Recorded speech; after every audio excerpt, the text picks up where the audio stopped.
He can't even remember his own name, Maya.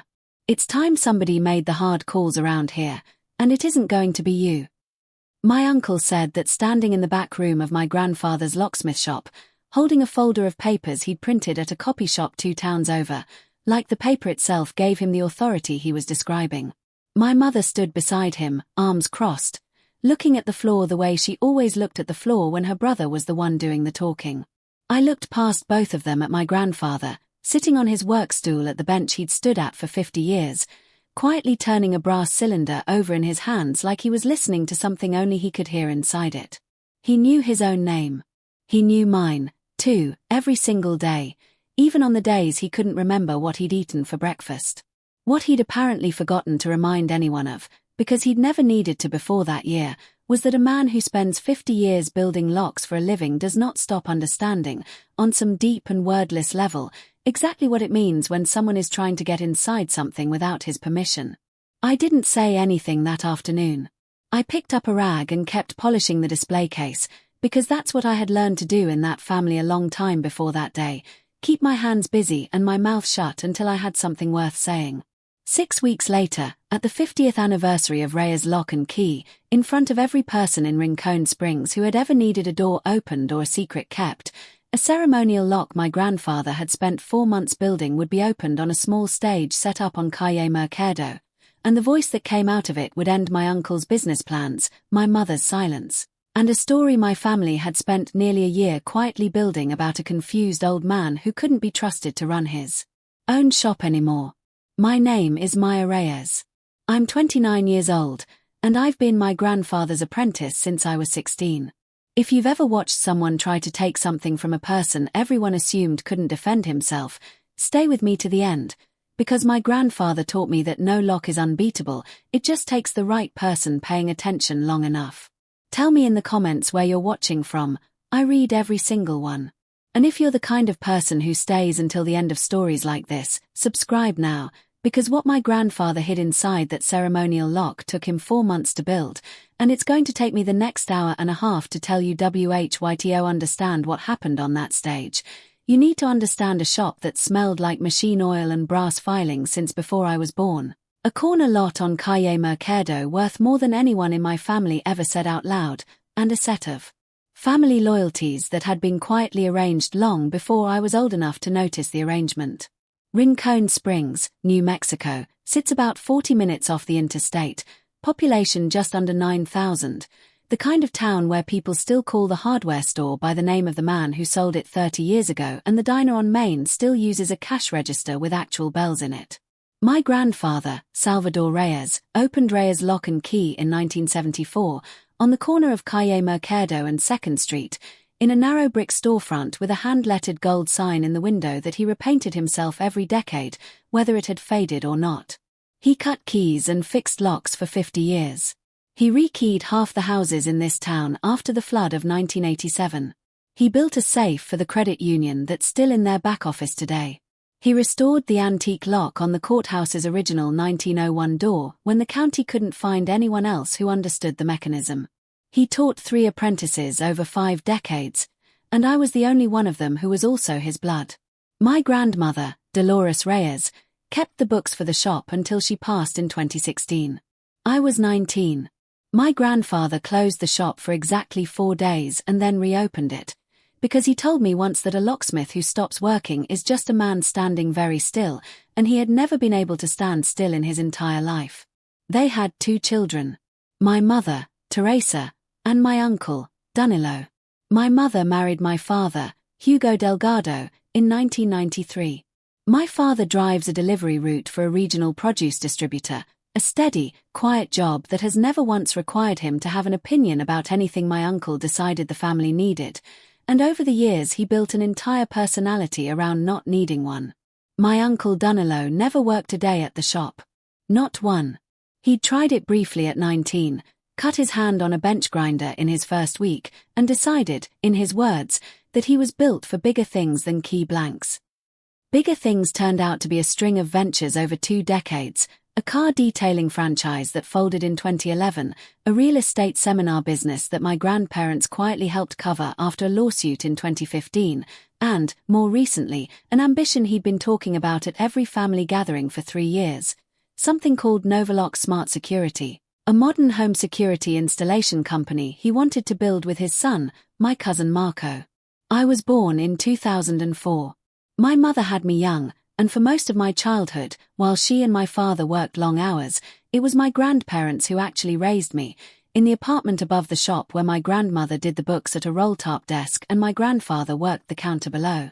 I grew up smelling machine oil the way other kids grow up smelling their mother's perfume. Marco is my age, 6 months older, and golden in a way I understood without anyone explaining it to me. There's a photograph from a family Christmas when we were maybe 9. Marco had knocked over the ofrenda my grandmother kept for her own mother, candles and all, reaching for a present he'd already unwrapped once and unwrapped again for the photo. My uncle's exact words, which I remember precisely because some version of them followed me my entire childhood, were, "Maya, you were standing right there, why didn't you catch it?" I was across the room. I said I was sorry anyway, because that's what you learn to do at 9 years old when the story's already been written and you're only being told which part you play in it. By the time I was 13, I understood the shape of it completely. Marco was the one whose science fair projects got photographed for the local paper, whose basketball games my uncle never missed, whose eventual failures, and there were several, always arrived pre-forgiven, wrapped in some story about how talented people take bigger risks. I was the reliable one, which in my family was never a compliment. It was a shift assignment. Reliable meant nobody had to manage you. Reliable meant whatever attention was left over after Marco's ambitions were fed, you'd understand, without being told twice, that it wasn't coming your way. My grandfather never played that game. From the time I was 10, every day after school, I walked the 3 blocks to the shop and sat on a stool behind the counter, watching him work, handing him tools before he asked, learning to read a key by its shoulder and its bitting before I could properly read a chapter book. By 14, I could rekey a standard residential lock faster than some of the men who came in for repairs. By 18, he'd started letting me handle the safe work. "Your hands are patient," he told me once. I was maybe 15. Marco's got his father's mouth. Good for some things. But a mouth's never once picked a lock, Meja. Only patient hands do that. I didn't fully understand what he meant then. I understood it completely by the time I was 29. I studied criminal justice for 2 years at the community college in the next county over, mostly because I liked the idea of a field that rewarded exactly the kind of patient, detail-oriented attention my grandfather had spent my whole childhood training into my hands. I came back after my grandmother passed, because the shop needed someone who could actually run the counter while my grandfather grieved, and I never really left again. I make $41,000 a year between the shop's books and a side contract doing lock installation for the county courthouse annex. I drive a 2011 Ford Ranger with a toolbox welded into the bed and a crack in the taillight I've been meaning to fix since spring. I am not, by any definition my uncle would recognize, a person who was going places. I never went looking to be one. What I was, without ever deciding to be, was the only person in that family who still showed up at that counter every single day. My grandfather's memory started slipping in the winter of 2022. Small things first, a customer's name he'd known for 30 years, briefly gone and then back a moment later, a key he'd cut wrong for the first time in living memory, a story repeated twice in the same conversation without him noticing. By the spring of 2023, the doctor in Las Cruces used the word concerning. By that fall, a neurologist used the words early-stage vascular dementia, and told us, gently, that with support, my grandfather could likely keep working in a limited capacity for years, provided someone was watching closely for the days his judgment wasn't reliable. I want to say the family adjusted together. We didn't. What actually happened is that I started coming in an hour early every day to quietly review whatever paperwork he'd handled the afternoon before. My mother visited on Sundays with tamales and left within the hour. My father came when my mother came and not otherwise, and my uncle, for the first 18 months after the diagnosis, visited the shop exactly 6 times, 4 of which I have specific memory of because they coincided suspiciously with days he needed a small loan. I don't say that to be cruel. I say it because the shop's own appointment ledger, an actual paper ledger, the same kind my grandfather had used to log special orders and safe combinations since 1974, kept in a drawer beneath the register, became, without my ever intending it to, one of the most honest records that family has ever produced. My initials appear in that ledger, next to closing entries, nearly 900 times across those 2 years. My mother's appear around 40. My father's, 30, always logged the same day as my mother's. My uncle's appear 11 times in 2 years, 3 of which are simply a signature with no corresponding work entry at all. Visits, I'd eventually understand, that had nothing to do with the shop and everything to do with something else entirely. Some days my grandfather was sharp as ever, quoting the tumbler count on a 1962 Yale Mortise lock from memory, correcting my technique on a rekey with the same dry patience he'd used my whole childhood. Other days he called me by my grandmother's name, Dolores, and looked at me with a tenderness so complete I let him. Being loved under the wrong name, I decided a long time ago, is still being loved, and I was never going to correct a man I loved out of a technicality. In late 2023, he started a personal project in the back room, something he wouldn't fully explain, working in our most evenings after we closed. A ceremonial lock, ornate, built into a hinged brass and oak display case, the kind of showpiece a guild master might present at a milestone. He said it was for the shop's 50th anniversary, coming up that following spring. I watched him work on it evening after evening without understanding I was watching him build something else entirely alongside it. Your grandmother used to say a locksmith builds one lock in his life that isn't for anybody's door, he told me one November evening, squinting through a loop at a tiny engraved cylinder. Everything else, you're just practicing for that one. Is this the one? I asked, mostly joking. He didn't answer right away. He set down the loop, looked at me with a clarity that had been getting rarer that year, and said, "No. This one's where I'm keeping the one thing safe, until you're ready to open it." I didn't ask what he meant. I've spent a great deal of time since wishing I had. What I didn't know that winter, what nobody knew except, I'd later learn, one very careful attorney and one increasingly uneasy elderly neighbor, was that my uncle had, 3 months earlier, walked into that shop on a Thursday afternoon I hadn't worked, with a folder of his own. The first thing I noticed and genuinely couldn't explain away was small. In January, I found the safe combination ledger, a second, more sensitive book my grandfather kept locked in a fireproof box, listing combinations for every safe he'd ever serviced for a paying client, sitting out on the counter after closing, instead of back in the box where it lived every single night without exception for as long as I'd worked there. Dunalo needed to look something up, my grandfather said, when I asked, in a tone that suggested he wasn't entirely sure himself what his son had needed to look up. In February, my mother mentioned, casually, over dinner, that Dunalo had helped Dad simplify some of the shop paperwork because it's a lot for him to keep track of now, and someone has to. I asked what paperwork. She said she wasn't sure exactly, something to do with the shop's business account, and asked if I wanted more rice. In March, my cousin Marco announced on social media that Novalock Smart Security had signed a lease on a storefront 2 towns over, with a caption thanking family for believing in the vision before anyone else did. A regional business journal I found later put the build-out and initial inventory cost at an estimated $95,000. I want to be honest about something. None of this, on its own, would have made me suspicious. Families help each other. Money moves around a household in ways that don't always need explaining to every single relative. I'm not someone who assumes the worst by default. Ask anyone who's ever brought a lockout call to my truck at midnight. I am, if anything, famously slow to jump to conclusions. What changed my mind wasn't any one fact. It was the accumulation of small, specific, unexplained gaps between what I was being told and what I could plainly see with my own eyes at that counter every single day. The gap that finally cracked it open was a for sale sign. It went up in early April, in the shop's own front window, tucked behind the register where customers wouldn't see it but I absolutely would, a realtor's flyer from Alta Vista Commercial Properties, listing the building and lot at 214, Calle Mercado owner motivated, appraised at $410,000.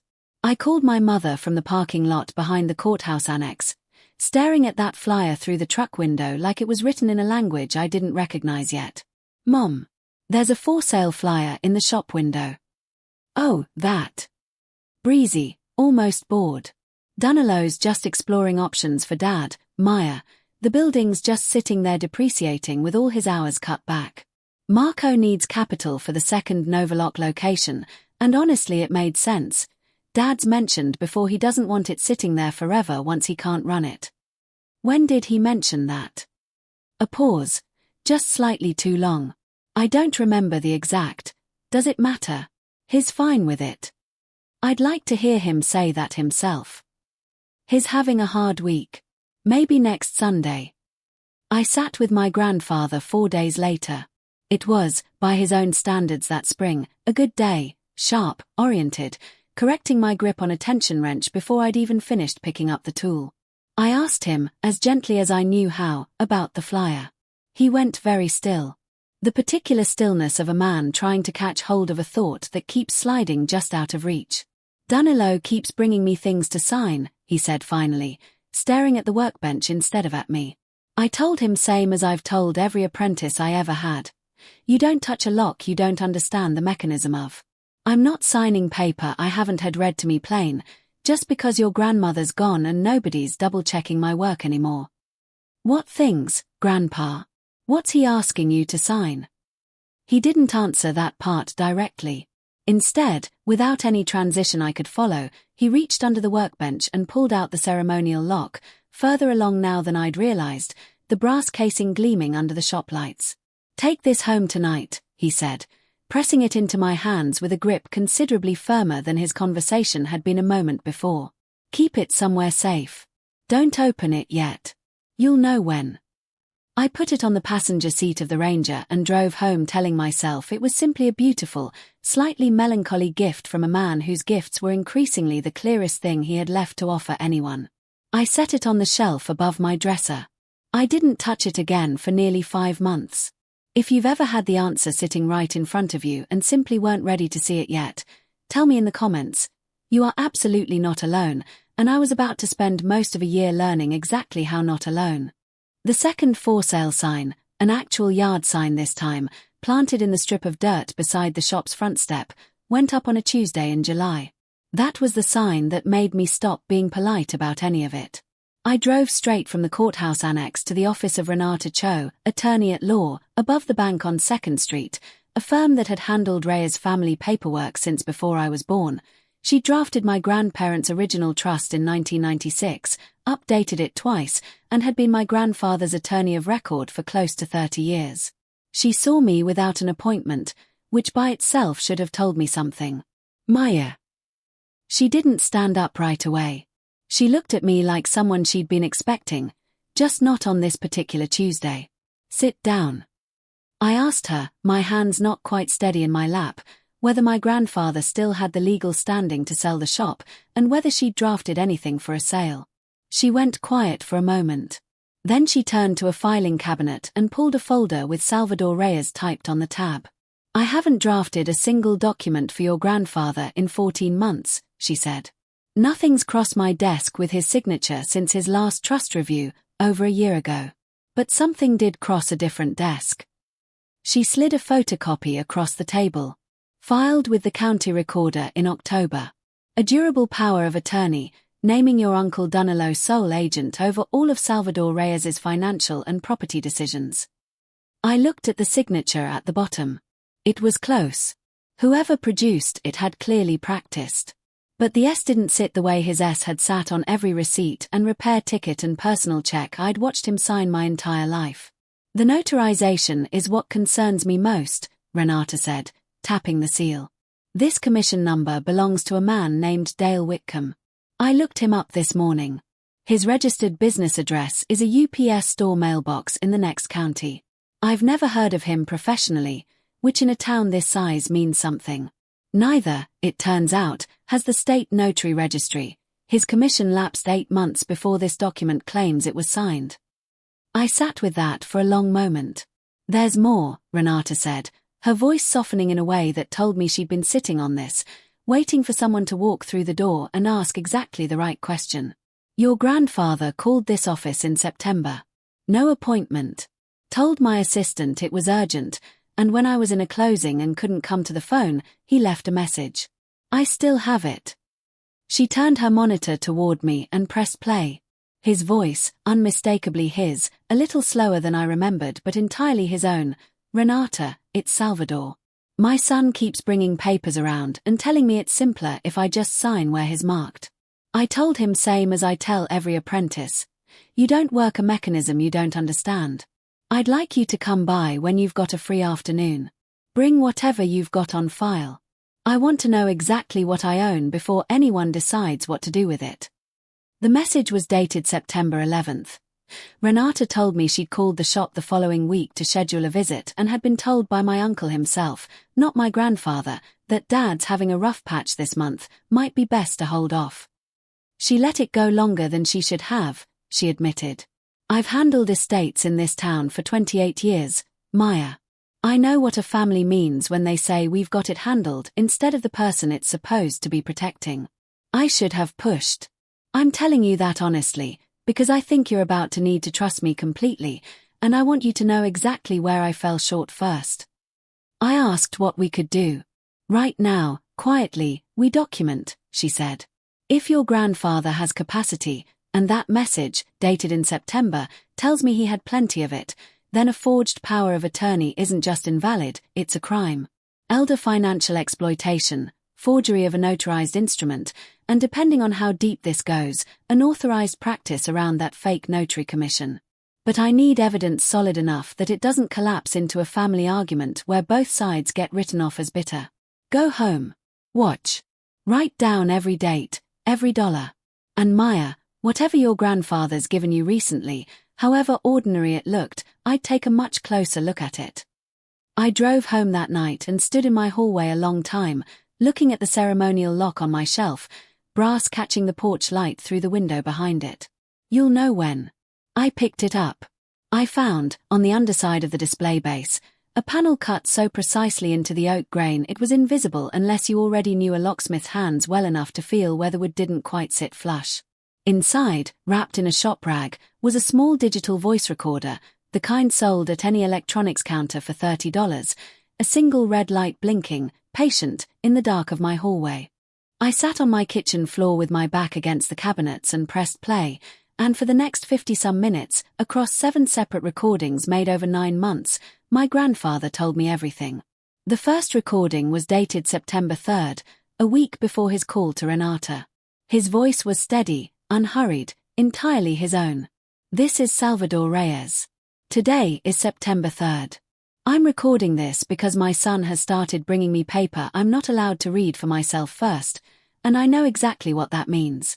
I've cut keys and read mechanisms for 50 years, and I know when somebody's trying to get through a lock before the owners had a proper look at it. I'm putting this somewhere I know it'll be safe, and I'm building the case around it slow, on purpose, because slow is the only speed left where I still trust my own hands completely. He described the first visit in detail, Dunalo arriving on a Thursday afternoon with a man he introduced only as somebody to help with the paperwork, a laptop and a portable notary stamp, asking my grandfather to initial 4 pages without reading them aloud first. My grandfather had refused, politely, and asked for Renata's number, at which point, his words, on the recording, with a dry, exhausted amusement I recognized instantly as entirely his. My son suddenly remembered an errand he had to run, and the two of them left before I'd even finished my coffee. The second recording, a week later, described a follow-up visit. Same man. This time Dunalo had brought a form partially filled out already and told him it was just the simplified version of what Renata's already got on file, so you don't have to bother her with it.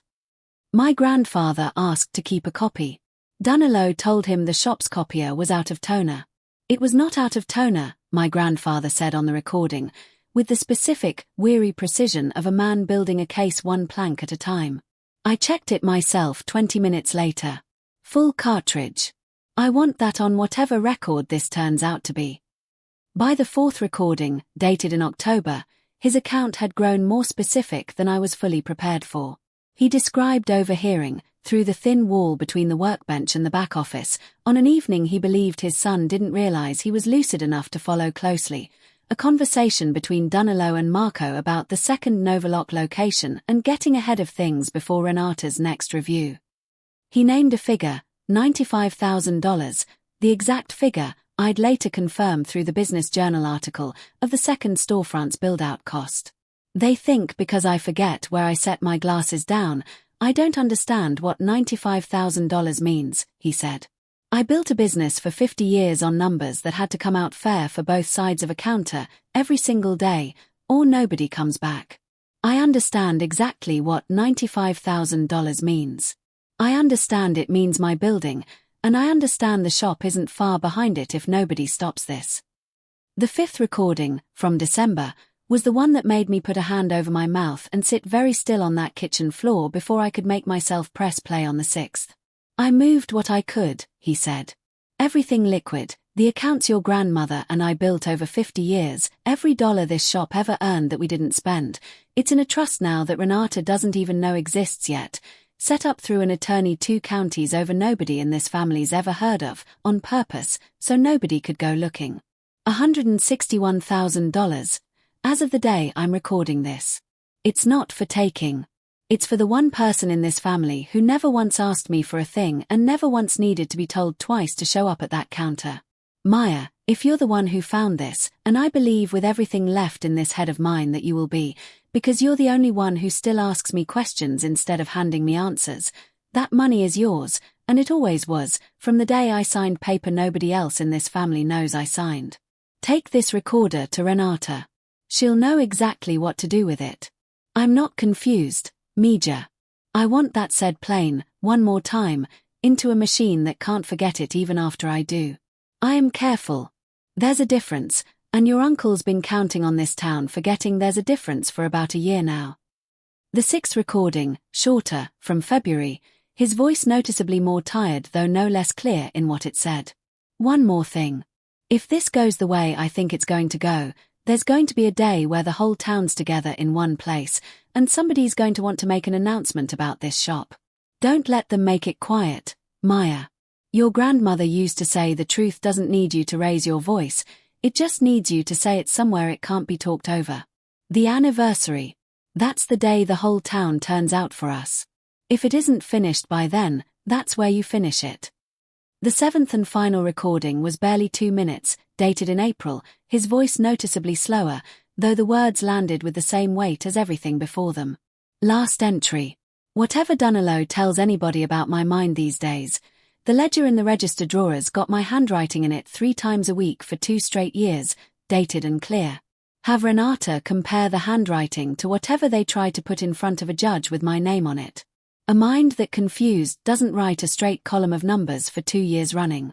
Mine does. That's the whole argument, right there, in my own hand, and I built it slow so it would hold. I sat on that kitchen floor a long time after the recordings ended. Then I picked up the phone and called Renata Cho at 9 at night, and she answered on the second ring, which told me everything about how long she, too, had been waiting for exactly this call. This is enough to open an investigation, Renata told me the next morning, the recorder sitting between us like an exhibit in a museum case. But enough to open one and enough to win one are different animals, and I want to hand the county something so complete they don't have room to argue with it. Give me 8 weeks. I know that sounds long. I promise you it isn't, once you see what we're about to build. What followed was the strangest, quietest, most disciplined 2 months of my life. Renata brought in a forensic accountant named Harold Osei, a methodical, soft-spoken man who'd spent 25 years untangling exactly this kind of thing for family estates across 3 counties. Within 3 weeks, working from bank records subpoenaed through the county's Adult Protective Services Division, he'd traced a pattern that made my grandfather's recordings look, if anything, conservative. Between August of the previous year and that April, $161,000 had moved out of accounts connected to Salvador Reyes, some through the forged power of attorney directly, some routed more carefully through a shop equipment maintenance fund my uncle had set up ostensibly to cover repairs and tooling that, on closer inspection, had paid for exactly 1 bench grinder and the overwhelming majority of Novalock's second location build-out.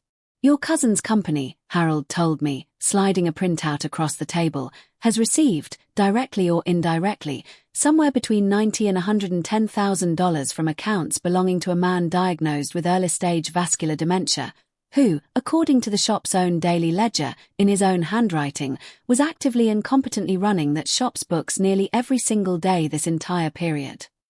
I asked, because I had to, whether Marco knew. That's the part numbers can't answer for me, Harold said. That's a question for a person, not a spreadsheet. Renata pulled the shop's own appointment ledger, the same paper book I'd been signing my initials into nearly every closing shift for 2 years, and laid it beside Harold's financial timeline.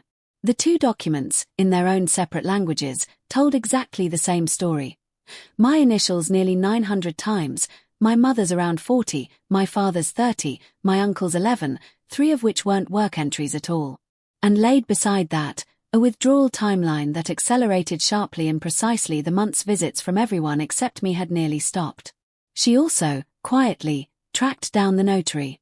Dale Whitcomb turned out to be a real person, a retired appliance repairman who'd let his commission lapse and had, by his own account to Renata's investigator, helped a guy named Dunillo with some paperwork for cash, no questions asked, at a diner parking lot off the interstate. A fact he became considerably less relaxed about once he understood exactly what that paperwork had been used for. He agreed to a sworn statement in exchange for immunity on his own small piece of the exposure. It was, Renata told me, the kind of witness who turns a solid case into an airtight one, because a stranger with nothing left to protect rarely lies to save someone else's freedom. There was one more piece, and it came from a source none of us expected. Consuelo Ibarra had lived across 2nd Street from the shop for over 40 years and had known my grandparents since before my mother was born.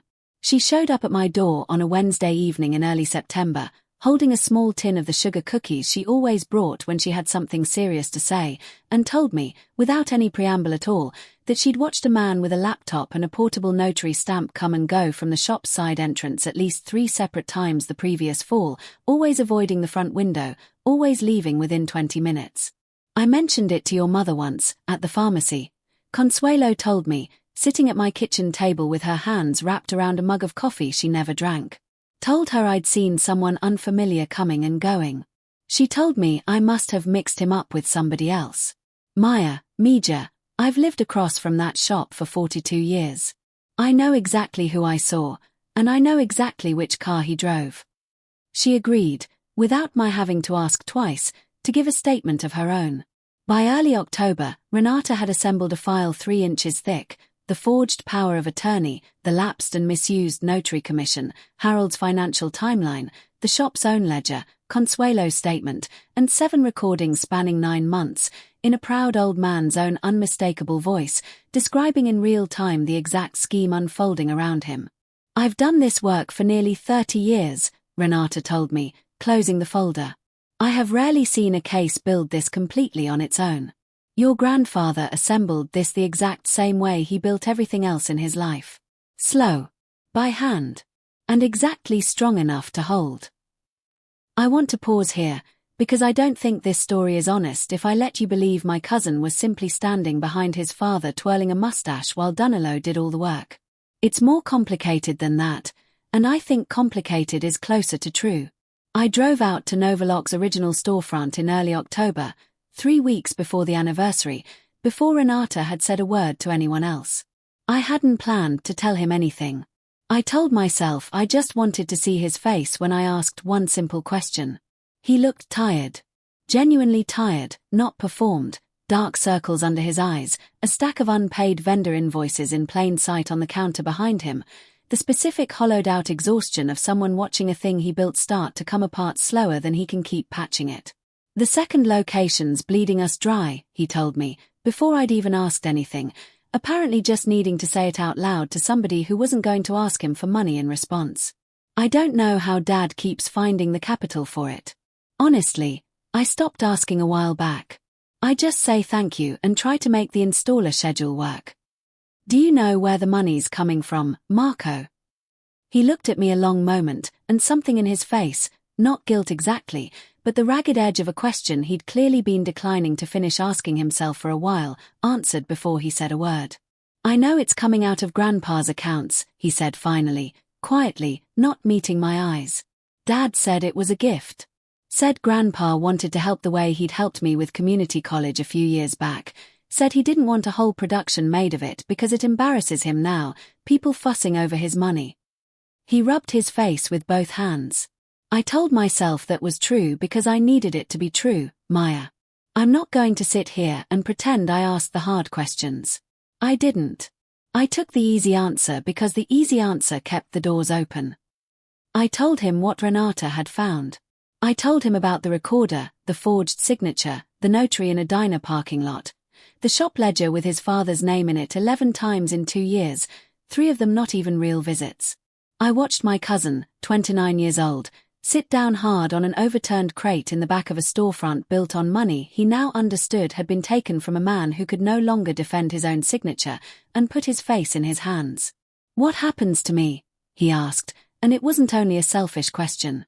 It was the question of someone realizing all at once that willful blindness carries its own bill, even when someone else wrote the checks. I told him the truth, because he deserved that much. I didn't know. That was between him and Renata and, eventually, the county. What I did know was that he had 2 choices standing right in front of him: keep protecting the story that had funded his business, or start telling the truth before someone made him do it. He chose the second one. 2 days later, on his own, without me asking, he called Renata's office and gave a voluntary statement. It didn't undo what the money had built.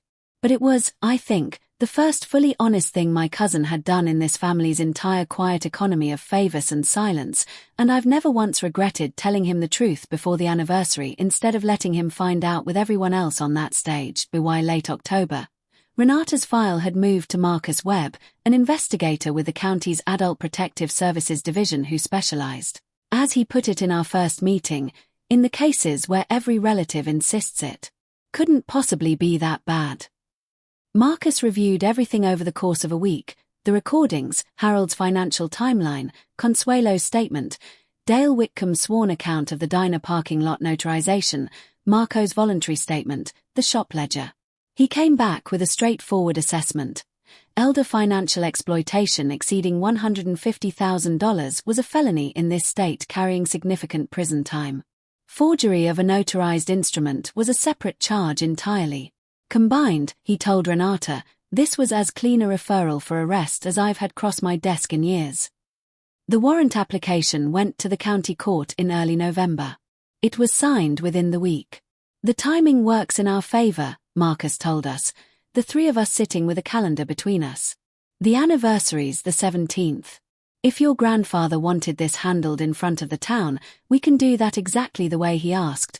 Officers in plain clothes, ready on my signal, present but not visible until it matters. I asked him, because I had to, what would happen to my mother. That's not really my question to answer, Marcus said, not unkindly. It's the courts, eventually.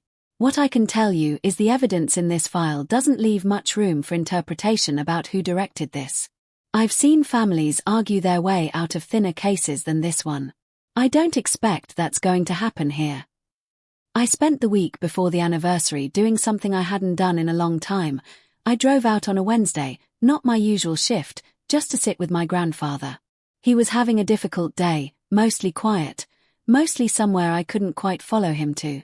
But at one point, holding my hand the way he used to when I was small enough to need help crossing Calle Mercado, he said, without any obvious connection to what we'd been talking about, "Did you find it?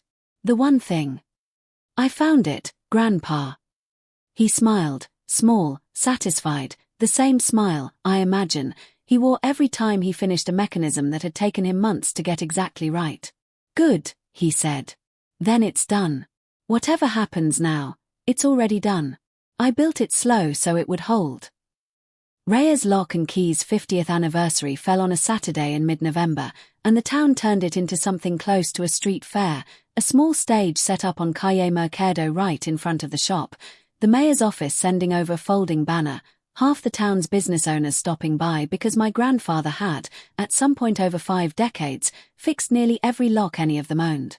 My uncle had arranged, weeks earlier, to take that stage at 2 o'clock and formally unveil a new sign. Reyes Lock and Key, estimated 1974, powered by Novelock Smart Security, framed as a heartwarming modernization of family legacy.